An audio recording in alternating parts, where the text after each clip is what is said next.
comenzamos entonces. Ya vimos la sesión pasada lo que eran los módulos fotovoltaicos o los módulos solares, o más bien conocidos como los paneles, ¿no?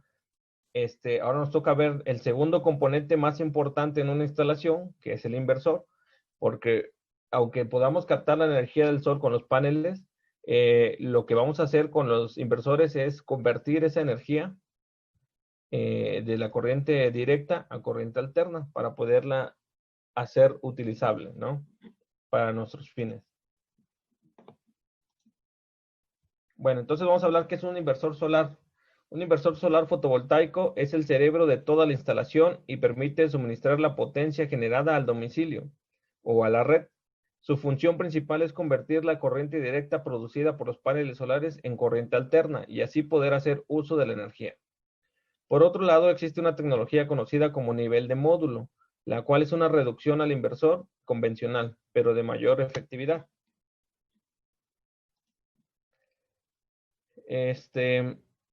En condiciones no óptimas para un sistema solar. Estamos hablando del microinversor, o sea que tenemos el inversor central y el microinversor.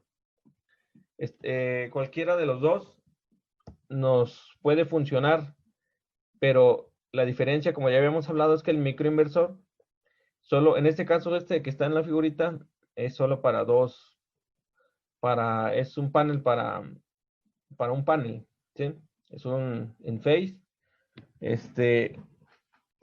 Hay microinversores para 1, 2 y 4 paneles. Generalmente, bueno, el de 1 ya casi está fuera del mercado. Realmente ya casi nadie ya está muy obsoleto. Es de las primeras tecnologías que hubieron. Que ya ahorita en el mercado actualmente están los que le llaman dual, que son para 2 paneles, y está el que se le llama para 4 paneles, ¿sí? Esos son los de los más óptimos que podemos encontrar en el mercado. Entonces ya tenemos nosotros la opción de usar microinversores para 4 paneles o un inversor central para N cantidad de módulos. Es finito, ¿sí? No quiere decir que con un inversor central vamos a conectar 100 paneles. No. Tienen un limitante y la limitante básicamente es su potencia, ¿no? Hay inversores centrales desde 1.5 kilos, dependiendo de la marca. Fronius me parece que ya empieza a arrancar a partir de 1.5 kilos y se va hacia arriba. Y ya se tienen inversores, como les había comentado, de hasta 15 kilowatts para sistemas trifásicos a 220 y hasta 24 kilowatts para sistemas trifásicos a 480. Un punto muy interesante en este sentido. Nosotros recordemos que en un inversor tipo trifásico, pues necesitamos tener la red trifásica. Si ustedes quieren utilizar un sistema trifásico en una red bifásica, no va a funcionar porque necesita, recuerden, copiar la frecuencia y las características de la red para poder trabajar. Entonces, no funcionará. Pero si ustedes conectan un inversor bifásico, como son los convencionales inversores centrales bifásicos, a un sistema trifásico, sí funciona, ¿sí? Porque aun cuando una fase no esté funcionando o no esté inyectándole a la red, las otras dos fases sí van a estar jalando. No quiere decir que en un sistema trifásico no podamos instalar un sistema bifásico, ¿sale? ¿Cuáles son las consecuencias de hacer esto? Pues básicamente es que vamos a un punto desbalancear el sistema, o sea, no va a estar equilibrado. No es que vayamos a desbalancear la corriente en el sistema, sino que no va a estar equilibrada la generación, solo va a estar yendo sobre 2 hilos, ¿sale? Pero se puede hacer. En los casos de los sistemas monofásicos y ustedes le ponen microinversores bifásicos, igual, ¿sí? No va a funcionar porque necesitan las dos líneas. En este caso, mi consejo y mi sugerencia es que sale más económico convertir a un usuario monofásico de 120 a bifásico, ¿sí? A que tú le vendas un producto a 120 es por cuestión económica, es más rentable. Cuestión técnica, es lo mismo. O sea, técnicamente no es más Son otros equipos nada más, pero no significa que vayamos a hacer otras configuraciones, sino que económicamente es más rentable que al usuario ustedes le propongan un sistema bifásico a un sistema monofásico.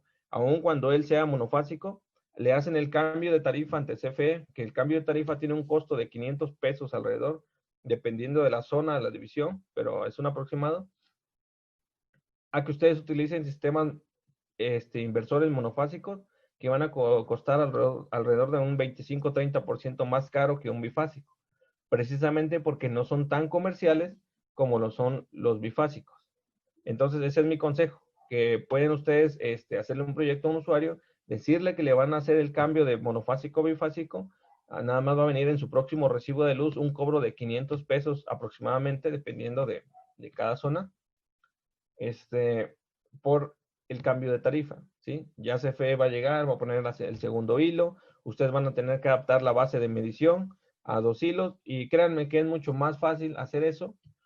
No les lleva ni un día a ustedes trabajarlo, hacer el cambio y dejar la preparación para que cuando ellos lleguen cambien el recibo, perdón, el medidor monofásico a un bifásico, y ya después de que tengan ustedes hecho eso, ya se interconectan a la red en un sistema bifásico.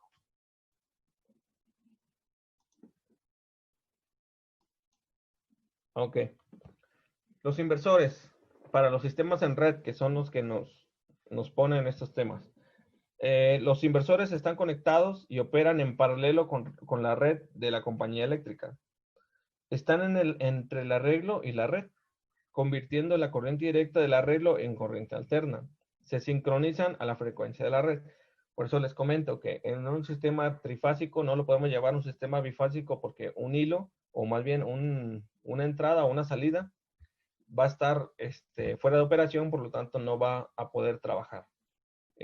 Aquí tenemos un pequeño esquema donde tenemos el panel que nos da corriente directa, el inversor, ¿sí? Que es el que va a convertir la energía directa en corriente alterna, y de aquí al sistema de centro de carga, ¿no? Existen también los llamados inversores bimodales, ¿sí? Que son los que pueden operar en ambos modos, tipo isla o conectado a la red, no simultáneamente. Estos inversores están conectados a un banco de baterías como en los inversores tipo isla, mientras el arreglo carga las baterías. ¿Qué quiere decir esto? Que en un inversor bimodal nos puede cargar una fuente de almacenamiento como son las baterías, y nos va a trabajar conectado a la red. Entonces podemos tenerlo bajo las condiciones que nosotros ocupemos, este tipo de inversores.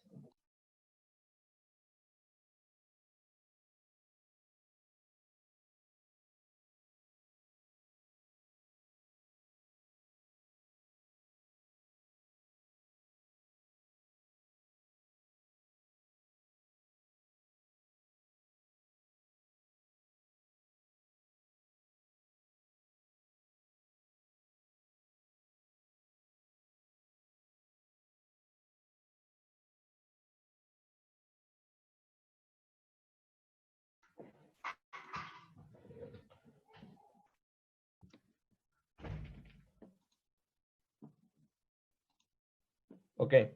De los inversores, tenemos los que son el inversor conectado a la red. Tenemos el inversor tipo isla o autónomo, que es para los sistemas que no tiene la red. Tenemos el inversor para bombeo solar, que en este caso es un inversor con variador de frecuencia para que ayude a mitigar la absorción de las corrientes picos o de arranque de los motores. Si ustedes utilizan un inversor autónomo convencional, lo más probable es que a corto plazo ese inversor pueda dañarse por los arranques picos de los motores, siendo estos uso exclusivo del bombeo solar, ¿sí? Entonces tenemos básicamente el inversor conectado a la red, que es el que ya les mostré, el inversor bimodal, que es el que va a actuar con un arreglo de banco de baterías y conectado a la red, el inversor autónomo nada más, y el inversor con variador de frecuencia. Así que son 4 tipos de inversores que tenemos disponibles. En el caso de los inversores conectados a la red y los autónomos, en general casi todos, el MPPT es algo que llevan integrado, a menos que indiquen lo contrario, porque hay marcas que no lo manejan integrado, que por sus siglas en inglés significa Maximum Power Point Tracking, o sea que es el punto de rastreo de poder máximo. Es una forma de optimización de energía que encuentra la mejor mezcla de voltaje y corriente para maximizar la potencia de salida de un arreglo fotovoltaico. O sea, el MPPT es un circuito electrónico que lleva adentro que nos va a permitir maximizar la potencia de salida de los sistemas fotovoltaicos. Si no llegara a tener esto, entonces es muy posible que no eficientemos el sistema fotovoltaico. Eso es lo que la función, ¿sí? Muy, muy importante. Aquí manejo un esquema de más o menos cómo funciona el MPPT. Tenemos, por ejemplo, en el transcurso del día, ¿sí? De 0 hasta, en este ejemplo, 3 amperes, ¿sí? Que nos da la corriente del módulo. Por ejemplo, nos va a dar 3 amperes cuando la energía esté a 1000 watts sobre metro cuadrado, que recuerdan ustedes, 1000 watts sobre metro cuadrado es 1 hora solar pico, ¿sí? O sea que nos va a entregar cada 1000 watts por metro cuadrado 1 hora solar pico convertido en energía. Entonces, el voltaje, como ya sabemos en los paneles solares, se mantiene constante, muy, muy constante. Si se dan cuenta, aun cuando estén nublados, aun cuando esté soleado, el voltaje va a bajar dependiendo de el consumo que se vaya teniendo, como en los sistemas convencionales de energía, ¿no? Que el voltaje baja cuanto más carga le demos, pero es relativamente constante, ¿sí? Aquí en el rango de 20 volts, en el ejemplo, están mandando, si ven, varía muy poco hacia arriba y muy poco hacia abajo. Entonces, ¿qué pasa? Con el máximo punto de potencia, este va a absorber la mayor cantidad de energía que esté disponible en el arreglo fotovoltaico en todas las horas de operación. Si no tuviéramos este arreglo, miren, por ejemplo, aquí, en la figura de la derecha, aquí tenemos una parte, el voltaje, ¿sí? De la celda, punto 55, y la corriente de la misma. Entonces, aquí nos va a dar una corriente de cortocircuito a punto 40 y tantos volts, ¿sí? De una celda fotovoltaica. Entonces, aquí nos va a encontrar una intersección entre el circuito abierto, del voltaje al circuito abierto, y la corriente de cortocircuito, y esta nos lo va a captar el MPPT para absorber ese electrón, por decirlo así, y convertirlo en una corriente utilizable. Entonces, ese es básicamente lo que está haciendo ese máximo seguidor de potencia, también conocido como MPPT, para jalarnos toda la energía disponible en cada segundo, ¿sí? En cada momento. Entonces, aquí tenemos el MPPT, dice a MPP el voltaje es 80% de VOC y la corriente es 95% de ISC.